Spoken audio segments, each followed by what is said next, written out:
નમસ્તે મિત્રો, સ્વાગત છે તમારું મારા આજના નવા વિડીયોમાં। તો મિત્રો, આજે આપણે બનાવીશું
તેલનો ઉપયોગ કરીશ। તો અહીંયા 1 ચમચી જેટલું આપણે એમાં તેલ એડ કરી લઈશું। ઘી પણ તમે નાખો તો એમાં બહુ સરસ ટેસ્ટ આવે છે, પણ આપણે આમાં તેલનો ઉપયોગ કરીશું અત્યારે। હવે આને 4 વિસલ આવે ત્યાં સુધી આપણે ઢાંકી અને એને બરાબર બફાવા દઈશું, કૂક થવા દઈશું। તો મિત્રો, આપણા છોલે બરાબર સીટી વાગે કૂક થાય ત્યાં સુધી આપણે મસાલાને ડ્રાય રોસ્ટ કરવાના છે। તો એના માટે મેં અહીંયા મરી લીધા છે, વરિયાળી લીધી છે, જીરું લીધું છે, 2 નંગ મરચાં લેવાના છે, ધાણા લઈશું આપણે, અજમો છે, મોટી ઇલાયચી, નાની ઇલાયચી, લવિંગ છે અને સૂંઠ છે, આમચૂર પાવડર છે અને હિંગ લઈશું આપણે। હવે આને આપણે ગેસ ઉપર તવો મૂકી અને શેકી દઈશું। તો મિત્રો, આ બધા જ મસાલાને આપણે રોસ્ટ કરી લઈશું।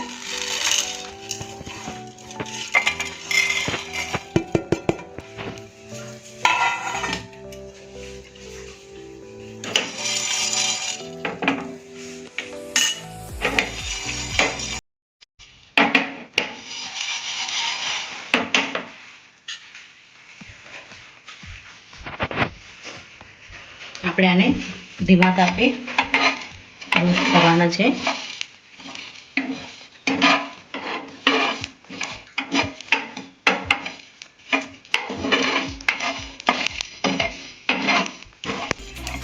મસાલા રોસ્ટ આપણો નોનસ્ટિક એકદમ ફૂલ ગરમ થઈ ગયું છે। ગેસને આપણે બંધ કરી દઈશું અને મસાલાને હલાવતા રહીશું। પછી આપણે આમચૂર પાવડરને એડ કરીશું। હવે આ મસાલાને ઠંડા કરી અને આને ક્રશ કરી લઈશું। મિત્રો, આપણો મસાલા રોસ્ટ થઈ ગયા છે અને આપણે ઠંડા કરી અને ક્રશ કરી લઈશું। મિત્રો, આપણો રોસ્ટ કરેલો મસાલો ઠંડો થાય ત્યાં સુધી આપણે શાકભાજીને કટ કરવાના છે। તો અહીંયા મેં 2 ડુંગળી લીધી છે, એને આપણે ઝીણી સમારી લઈશું. ટામેટાને પણ ઝીણા સમારી દઈશું અને ફ્રેશ આપણા કોથમીરને ડંઠલ સાથે જ આપણે ઝીણી સમારી લઈશું.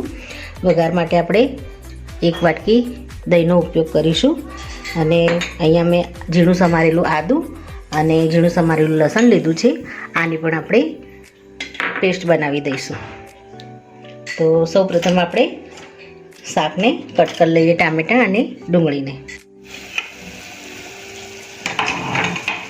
મિત્રો આપણા ચણા છે એ સારી રીતે છોલે થઈ ગયા છે.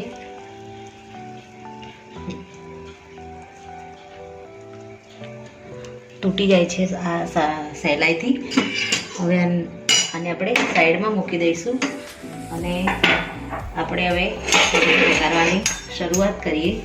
એ પહેલાં આમાંથી જે આપણે ખડા મસાલા નાખ્યા છે એમાં ખાલી આપણે આ તેજ પત્તા છે એને જ આપણે બહાર નીકાળી દઈશું અને જે આ તજનો ટુકડો છે એને આપણે બહાર લઈ લઈશું. હવે આપણે વઘારની શરૂઆત કરીશું.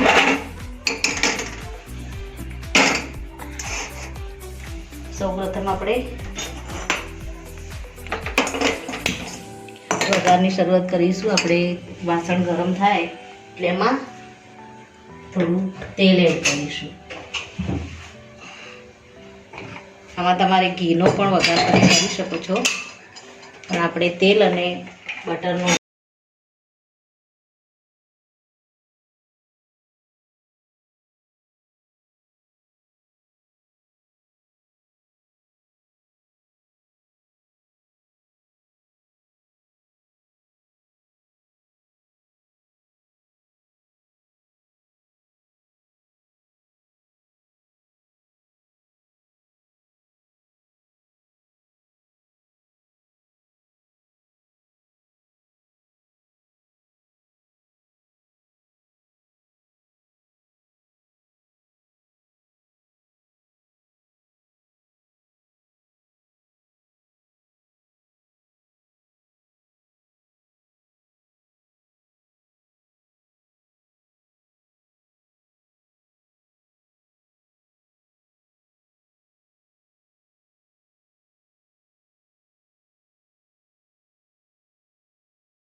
જે ઝીણા સમારીને રાખ્યા હતા એની આપણે પેસ્ટ કરી છે એને આમાં એડ કરી દઈશું.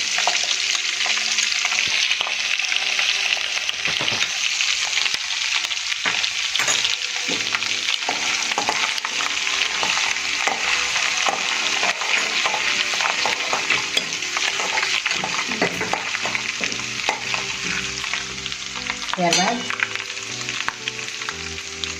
3 થી 4 મરચાં કટિંગ કરેલા છે એને આમાં એડ કરી દઈશું અને ડુંગળીને ઝીણી સમારીને આપણે રાખી છે એને આમાં એડ કરી દઈશું.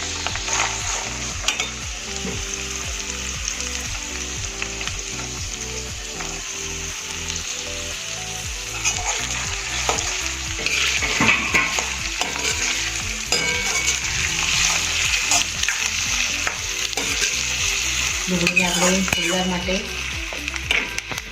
હલાવીશું. કલર ચેન્જ થાય, ડુંગળી આપણી થોડી નરમ થાય એટલે પછી આમાં આપણે બધા મસાલા એડ કરીશું.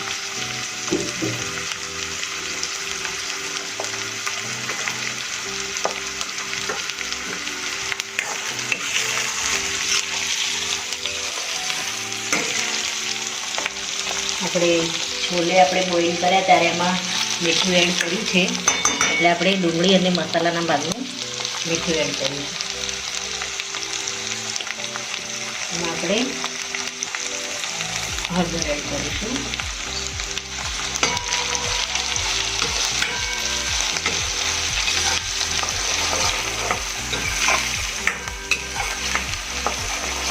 ડુંગળી આપણી બરાબર સાંકળવાની છે, એનો કલર એકદમ થોડું ચેન્જ થાય પછી આપણે ડ્રાય મસાલા એડ કરીશું, એટલે આપણા મસાલા બળી જાય.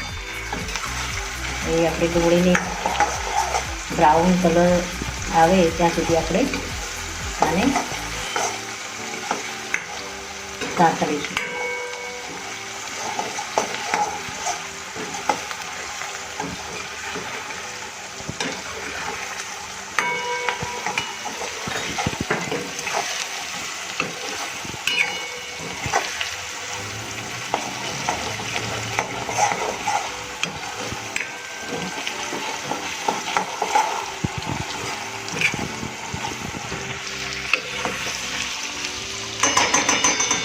હવે મિત્રો આપણે આમાં મસાલા એડ કરીશું. તો સૌપ્રથમ આપણે તીખું મરચું નાખીશું 2 ચમચી, અને કાશ્મીરી મરચું આપણે એડ કરીશું 1 ચમચી કલર માટે.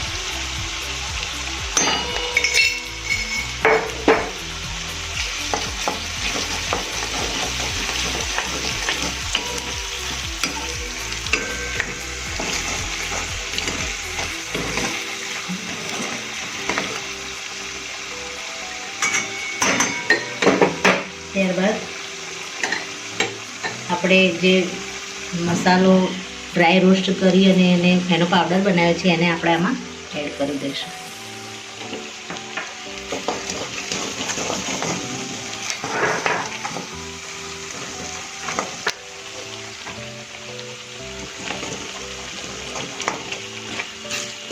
થોડા આપણે સમારેલા ધાણા એડ કરી દઈશું.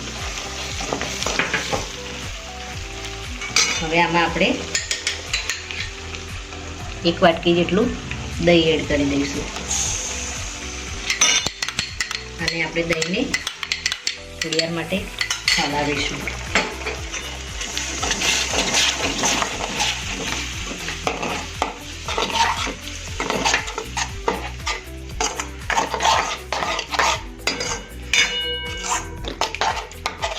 ગેસને આપણે એકદમ ધીમો કરી દીધો છે. દહીંને મસાલા સાથે થોડી વાર માટે હલાવીશું.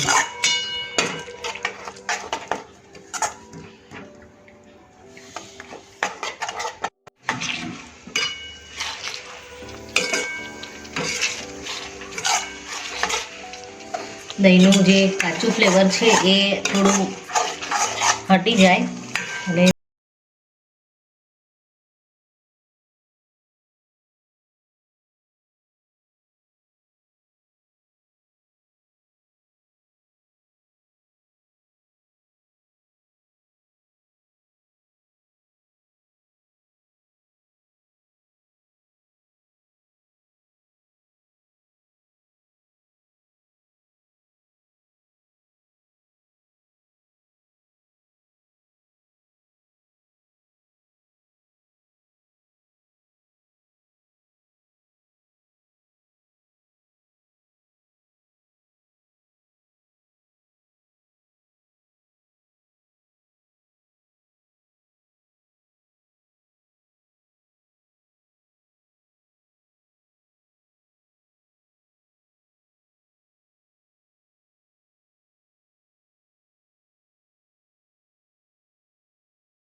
હવે ટામેટાં આપણા આની અંદર નરમ થાય ત્યાં સુધી આપણે આને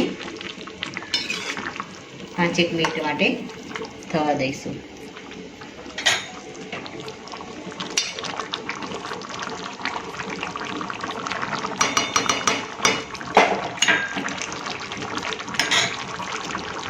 ઢાંકીને આપણે આને થવા દઈશું. તો મિત્રો આપણા પંજાબી છોલે રેડી થઈ ગયા છે. અને એકવાર આપણે હલાવી દઈશું. ટામેટાં પણ આમાં સારી રીતે મેલ્ટ થઈ ગયા છે. હવે આપણે ગેસને બંધ કરી દઈશું. ઉપરથી આપણે કોથમીર એડ કરી દઈશું. ગેસને આપણે બંધ કરી દઈશું.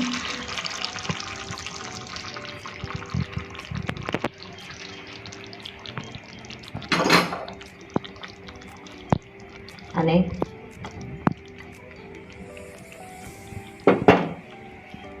ત્યારબાદ આને હવે સર્વ કરી લઈશું. તો મિત્રો રેડી છે આપણા પંજાબી છોલે. મિત્રો મારો આ વિડીયો અહીંયા પૂરો થાય છે. જો તમને વિડીયો ગમ્યો હોય તો લાઈક કરજો, શેર કરજો અને મારી ચેનલ દેશી સ્પૂનને સબસ્ક્રાઈબ જરૂરથી કરજો અને કમેન્ટમાં જરૂરથી લખજો કે પંજાબી છોલેની રેસીપી તમને કેવી લાગી. ફરી મળીશું એક નવા જ વિડીયો સાથે. ત્યાં સુધી થેન્ક યુ મિત્રો.